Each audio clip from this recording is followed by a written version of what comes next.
This is a look at the Nikon FM series of 35mm SLR film cameras, and it started in 1977 with the Nikon FM, and this was the start of this new compact body type and style that Nikon produced, and it carried on until the year 2000 with the Nikon FM2N still produced, and then after that as well the FM3A, which used the same body style. So they are both manual focus, mechanical shutter operated cameras, and they only rely on batteries for the metering. So they're very popular for professional photographers to use as a backup body, knowing that in all circumstances and conditions they can use them, because it was also known as being very reliable in cold, humid and hot climates as well. So first of all, I'll say the Nikon FM came out in 1977, and it has a feature that the FM2 models don't have, whereas it can use pre-AI lenses, and that's mainly because obviously at the time it came out a lot of photographers still had the pre-AI lenses, and it was obviously cost effective for them if they're going to use another body to use one that could take those lenses. And the way that works is, on the FM the aperture control lug is retractable via this pin, so you can retract the pin, the lug sorry, and then fit these pre-AI lenses, and that's a feature of the FM that the FM2 doesn't have.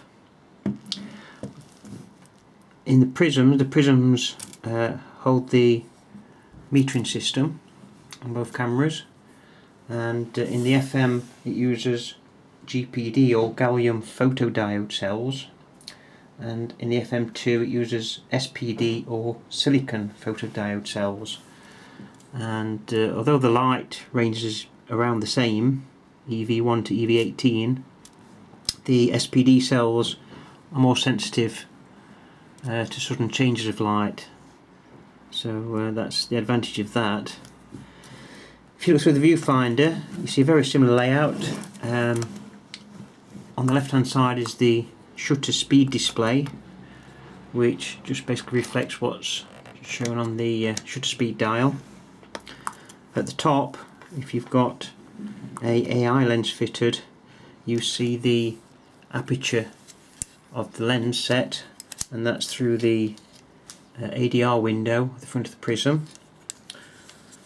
On the right hand side is the exposure display, and they both use LEDs, red LEDs, which obviously is useful for seeing in the dark.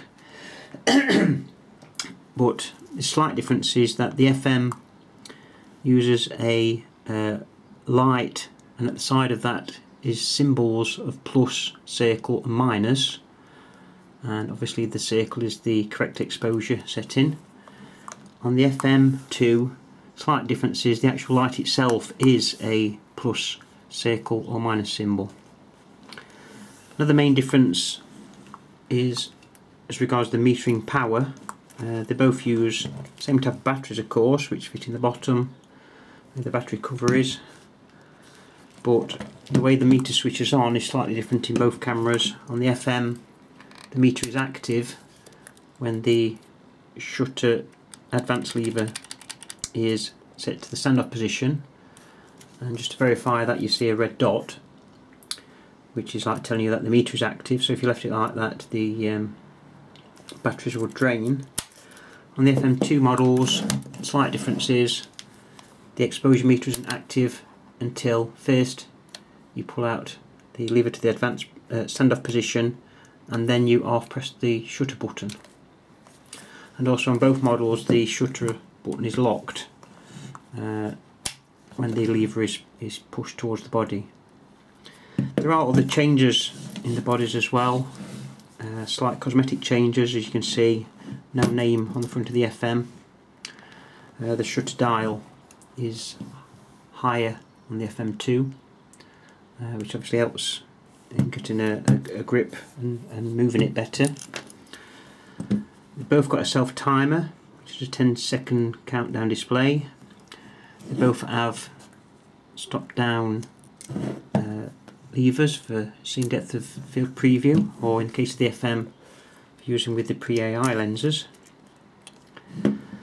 Other features are the focusing screen. On the FM, the focusing screen is fixed and cannot be replaced. It's a split image prism focusing screen. On the FM2, they made it replaceable, and because the prisms are fixed, you have to replace the focusing screens through the mirror box.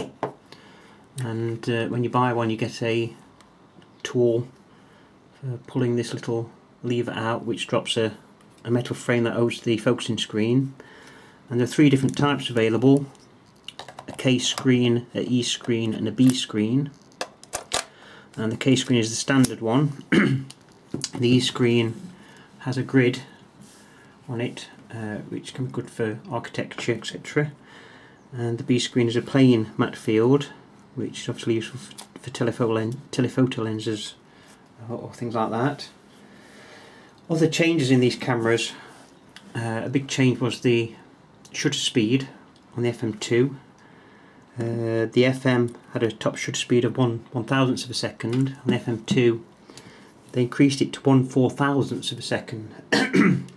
And at the time the FM2 came out, it was the fastest shutter speed available in any SLR camera. Now, to allow them to do that, they used a titanium shutter in the FM2. I'll just show you that in the back. To release the back, so on both models you just flick this little lever here and then pull the rewind crank up, opens up the back.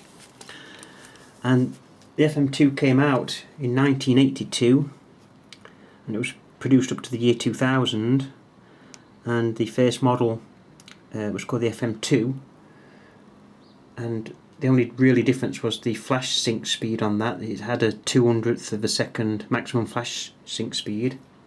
They increased that to 250th of a second on the F2N, which came out in 84. And this model was produced with this titanium shutter, and you can tell it's the titanium one because it's got the honeycomb pattern on it as well, which further again reduces the weight of the shutter.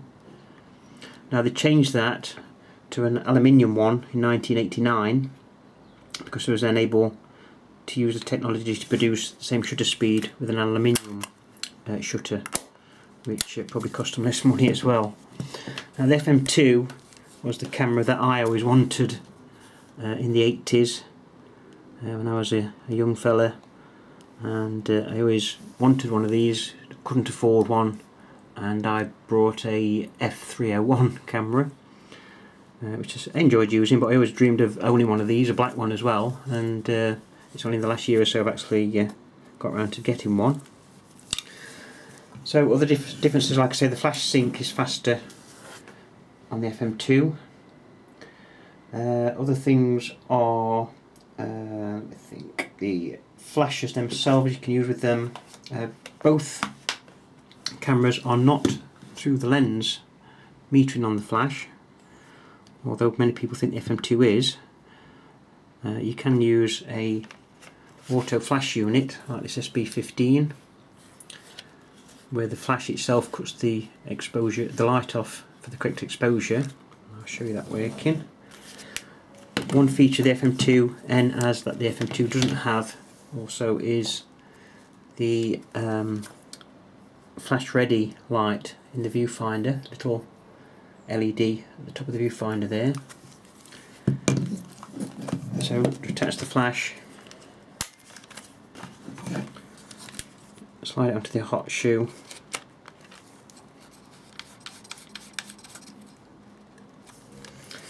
and you can set the shutter speed on the FM2.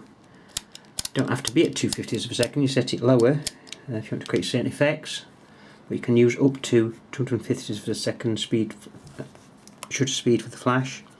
Switch the flash on and you need to set it to A for auto mode, which, as I say, uses the flash sensor the sensor on the front of the flash to actually cut the flashlight off when it assumes the correct exposure. Then what you do is you set one of the automatic options, automatic 1, automatic 2, depending on which aperture you want to use. You have to set this dial first of all against the ASA's film speed you're using, and then you can read the aperture off. Obviously that depends on what distance you want, which you can read off this scale. So if you want a shorter distance, you would select A1, which in this case is f8. So you'd set f8 on the aperture. You've got 2/5 second set on the shutter speed dial. You can see you've got the ready light on in the viewfinder. You can then advance, aim at the subject and focus, and take the picture. That's it working with the flash. Other accessories that came out for this is a motor drive, and we brought out an MD11 and also an MD12, and the MD12 is a little bit faster. This is the MD12. It takes 8 AA batteries, and this actually works on the FE as well as the FM as well, and it simply attaches to the bottom. That's the actual motor drive contact for the advance, and that's the electrical contact, and just attach it to the bottom like that. Screw in the nut on the tripod mount, and then when you flick the motor drive on, it automatically advances, so it's already in a automatically in a state of with the shutter cocked. Now the maximum frame rate is 3.2 frames per second with the FM and FM2, and that's assuming you've got a shutter speed setting of at least 1/25 of a second, 1/25 of a second. So in that mode now you can fire the shutter using this button, and there's two options. There's S for single or C for continuous use. In single mode obviously it just advances the frame one at a time and flashes the light, and when it gets to the end of the film the light blinks as well to let you know that's the end of the film, but you do have to rewind manually. So that's the MD12. It does have a continuous mode. Just pressing this little button, turn it to C, and you can fire in continuous mode.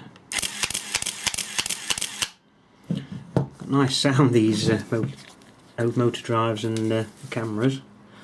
The way I can switch that off is just pull the FM2 advance lever out, fire the shutter, and switch the motor drive off.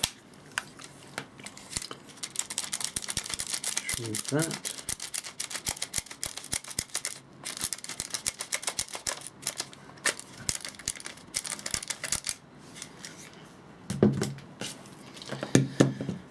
So any other differences, I think, any other difference I can tell you about, the focusing screen, they made it brighter as well on the FM2 models.